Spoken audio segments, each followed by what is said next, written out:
Monthly inventory reviews are really important to catch problems before they become really huge problems. So, continually pulling your inventory numbers, see what those turn rates are, see how many days on hand you have, and make sure it aligns with what you think. If there are things where there are zero sales in the last 90 days and it should be an evergreen product, then it's time to really figure out how to get some consistent movement because you're never going to sell out of that inventory. It's going to just be a paperweight and take up space. Welcome to the Entrepreneur's Blueprint. I'm Courtney Cook, founder of Monarch COO, where I help mission-driven entrepreneurs grow their businesses. Each week, I sit down with inspiring entrepreneurs to explore the stories behind their successes and challenges. Whether you're just dreaming of starting a business or already building one, this podcast is here to show you that entrepreneurship is more attainable than it might seem, with insights for every stage of the journey. Let's dive in to today's conversation and see what it takes to build a business. Welcome to my second solo episode. I'm excited.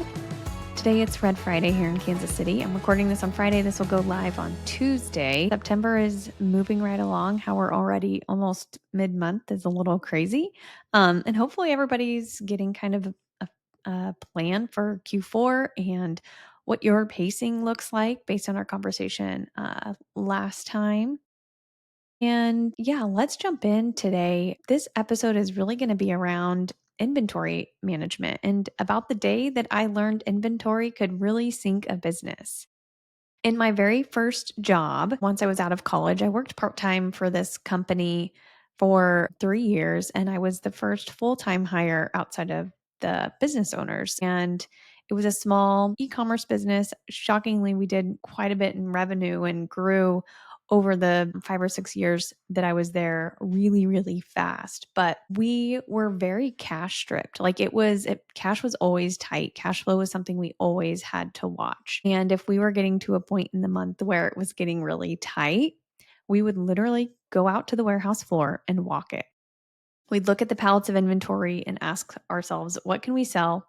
What can we bundle? What can we move today or tomorrow or this week to free up cash really quickly? And through that experience of physically seeing the inventory, I just remember realizing how much, and then also seeing how our decisions, how that would play out. I was able to see that inventory isn't just products sitting on the shelves. It's literally makes and breaks your cash flow. And the decisions we made in those moments could truly make the difference between breathing room and just sheer panic for the business owners and for the employees. So that experience shaped how I view inventory management today. So today I'm going to share more about what I learned about inventory being both your biggest asset and your biggest risk, and the systems and processes I use now to make sure that it never sinks a business. One of the stories I'm going to also share next is about when I was at a company where we sold year dated product, and specifically year dated product that drives 80% of your revenue in just 3 months alone. So we're looking at year dated product that really just sells October through December, and then the selling season's over. And you're banking a lot of your sales on just one part of the calendar year. And as we get to October, cash is really, really tight leading up into that season. So we had to be really smart through the other 9 months of the year with how we managed our cash flow, when those payments had to be made for that product, and negotiating those terms with suppliers was really critical. But there's a lot you can do in between then. And really, it is focusing on the inventory that's just sitting there. So the reason why having too much inventory tied up and not actually turning is it creates pressure on a few things. One, your cash flow. Number two is it could increase your storage costs. If you're using a 3PL to hold inventory, they might charge you by the pallet. The fifth is warehousing fees. So in addition to storage fees, it's just how much inventory are we continually holding? Are we continually bringing in inbound shipments? That can be an extra fee. And then also obsolete inventory. So obsolete inventory is inventory that's basically just a paperweight. Like you can't do anything with it. And an example there is year dated product. So if I'm selling a 2025 planner, if I'm trying to sell it this year, there's only a few more months to use that. Now, a 2026 planner I can sell all day right now. Obsolete inventory is you're just trashing it. Like you purchased that and you weren't able to make any money off of it. So if you're able to sell what you have before it becomes obsolete, you're better off getting some cash out of it rather than nothing. And yes, there are some liquidators, but it can be really problematic for liquidators to get your inventory. And that's a whole other, probably, I'll say that for another episode. But inventory is cash. And then when it's sitting, your business is stuck too. You just can't do anything. Backing up to that example in the introduction that I shared about walking the warehouse floor, there we would talk through things. I just kind of want to share like what we would talk through. We would talk through what kind of bundles, like how can we bundle this product in a new inventive way in order to maybe make it more engaging or the price seem better for the customer. And physically having that product in front of you, there's something nice to just have that physical product in front of you to actually see how could this work rather than just like in your brain trying to map it out. We also talked about what about a mystery box? What if we sold a mystery box of product, you sell it for $100 and it's a $200 value? That at least moves inventory out. It gets cash out of that inventory rather than having to trash it, especially if it's going to become obsolete at some point. We would also talk about okay, if we're going to have this flash sale, how can we pre pack, whether it be a bundle or a mystery box? How can we pre pack these things so that when we're then having to ship them out, it's a lot easier to just grab that whole bundle and put it in the box. Now that you really only want to pre-pack things if you know it's going to sell and you don't have any other plan besides just selling it in that pack. But companies often end up overstocked not because they miss warning signs, but because buying decisions and their forecasts don't always line up with the actual demand. They're honestly, in a lot of cases, they're just not paying attention to how many days worth of inventory they have of each SKU. You have to know how many days you're looking at. Are you looking at 30 days of inventory? Or are you looking at 300 days of inventory or 3,000 days of inventory based on what you have in stock? You have to have some way to continually check into that metric specifically. There's an invisible cost of overbuying inventory. So instead of maybe you say, let's buy 5,000 units, but you really legitimately could have only sold 2,000 units. There's costs to that decision. You have your cash that's just trapped into that product. You can't do anything. It's just money sitting on the shelves. Because you don't have that money and that resource available to use, you can't pivot and say, okay, let's make this hiring decision or let's invest in XYZ. You can't do that because your cash is in that inventory that's not moving. It's also just stressful on your overall operations. It fills up space. You can no longer operate in your warehouse because it's just completely busting at the seams. It's stressful for your ops team, your finance team, your marketing team to have to figure out how do we sell 3,000 extra units that we seem to not be able to move. So, some things, tactical changes that I have made in my experience to really turn this sort of thing around. The first one is smarter forecasting. Look at your historical data and your market trends. Figure out, at the end of the year, we want to be, let's say, 90% sold through. Well, historically, how much inventory had we sold in that point?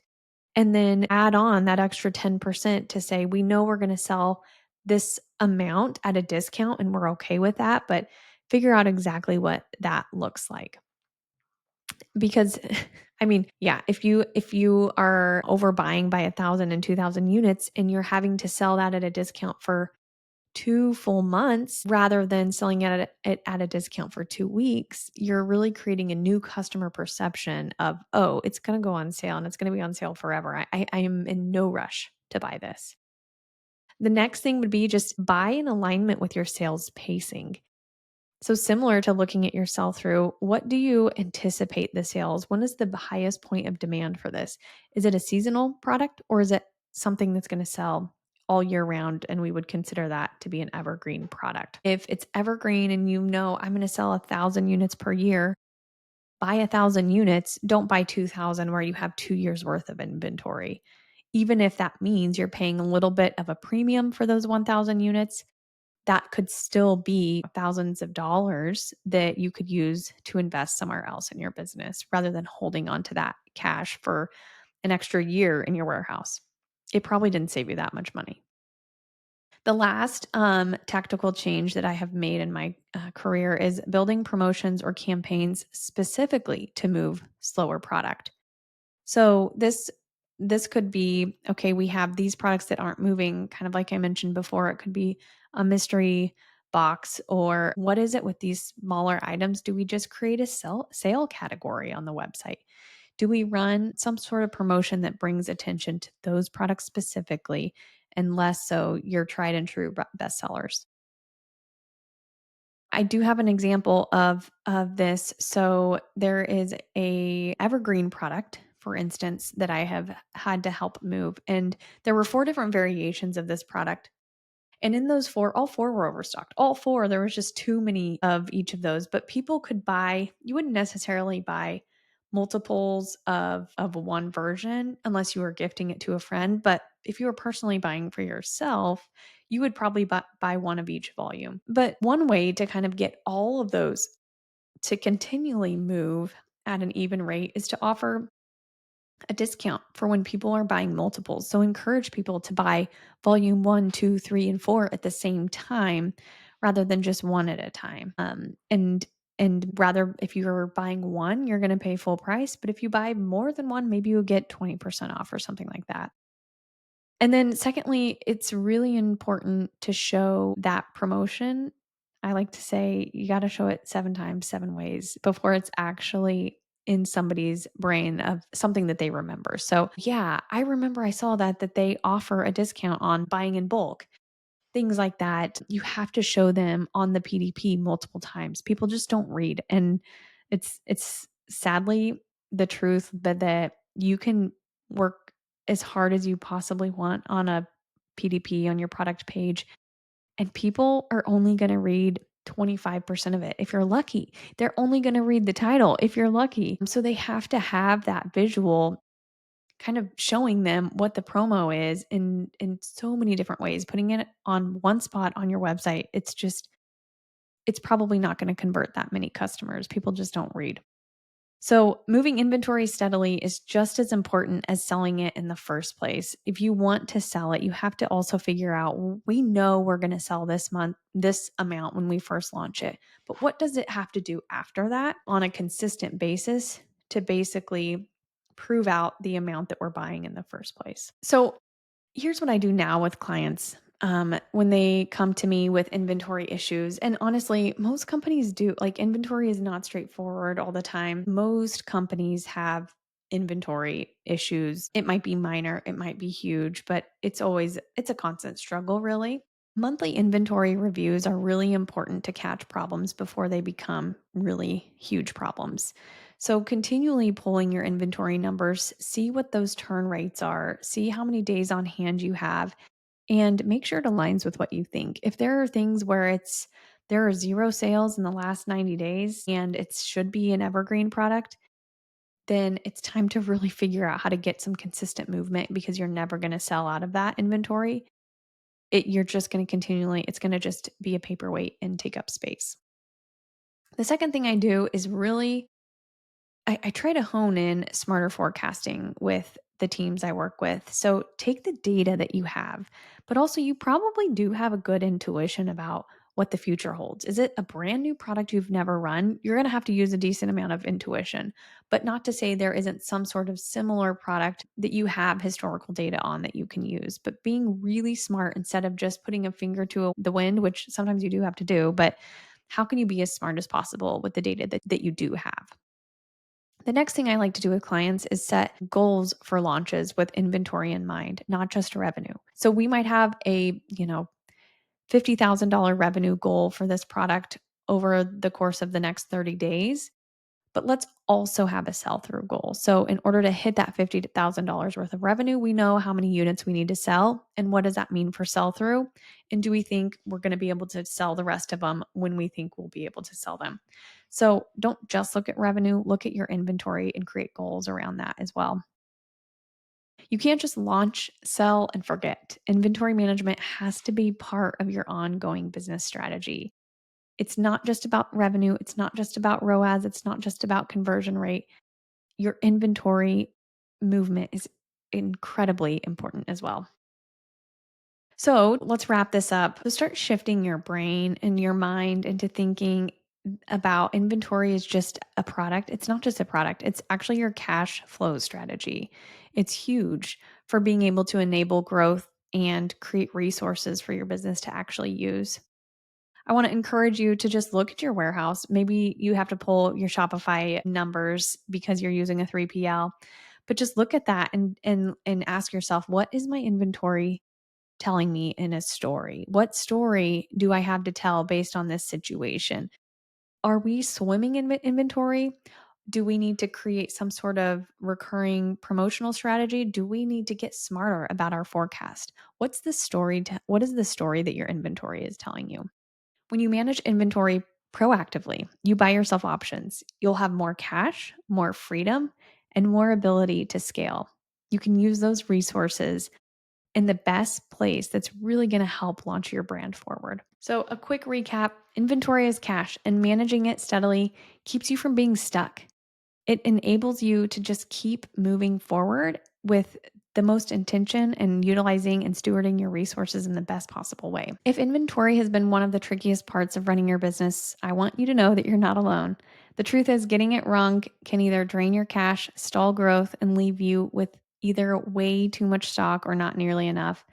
And getting it right can free you up. It can create so much more freedom in your business. You can steward your resources in just a much more productive way. You can make decisions like, where am I going to invest next in my business? Because I actually have cash to do that.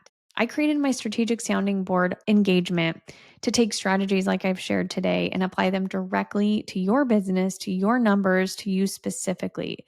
Every business is a snowflake, and how you approach it is going to be completely different.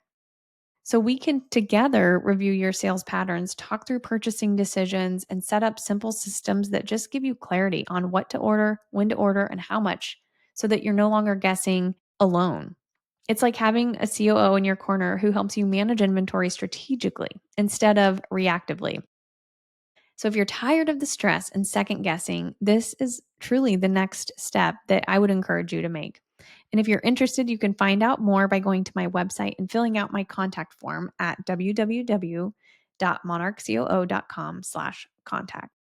And before we wrap up, I'd love to hear what you thought about today's episode. If it was helpful, the best way you can let me know is by leaving a review. Your feedback is not only helps me improve the show, but it also helps other entrepreneurs find these conversations and strategies that can make a real difference in their business. So please take a quick minute to leave a review wherever you listen. I would be so grateful. And thank you so much for listening.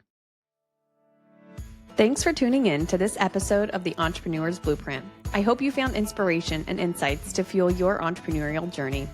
If you're looking for support in building or scaling your business profitably, visit my website or send me an email to learn more about how I help mission-driven businesses become more profitable, proactive, and efficient.